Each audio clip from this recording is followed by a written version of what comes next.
বন্ধুরা, এই দেখো প্রতিদিনের মতো দুপুরে কি রান্না করেছি সেই মেনু নিয়ে চলে এসেছি। দেখো বন্ধুরা কি রান্না করেছি। এই যে উচ্ছে আলু ভাজা করেছি। প্রথমে এই যে গরম ভাত বেড়ে নিয়েছি, তারপরে এই যে টমেটো কেটে দিয়েছি। এই যে 2 থালায় ভাত বেড়ে নিয়েছি দাদাভাই আর আমার। এই যে উচ্ছে ভাজা করেছি, এই যে উচ্ছে ভাজা আমাদের দাদাভাইকে দিয়ে দিলাম, আমি ওই যে নিয়ে নিলাম। উচ্ছে ভাজা বেশি করি না, কেন রাতে খাই না তো, সেই জন্য এই দুপুরের মতোই করেছি।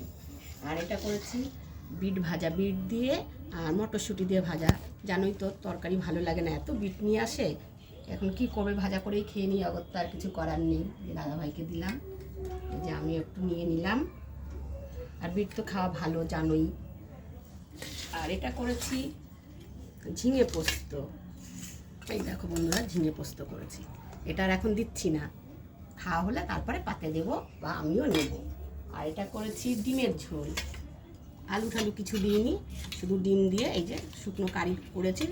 আর একটা অমলেট করেছি। কেন বলো তো, ডিমের ট্রে নিয়ে এসছে, একটা ডিমটা ফাটা ছিল, এখন আগরটা কী করবো, এই যে অমলেট করে ঝোলে দিয়ে দিলাম। আর এটা করেছি, এটা করিনি অবশ্য, এটা কালকে পাবদা মাছ ছিল, এই দেখো কালকে রান্না, তাই এখন দুপুরে খেয়ে নেব। দেখতে বন্ধুরা, এই হলো আজকের দুপুরের মেনু। কেমন লাগলো জানিও।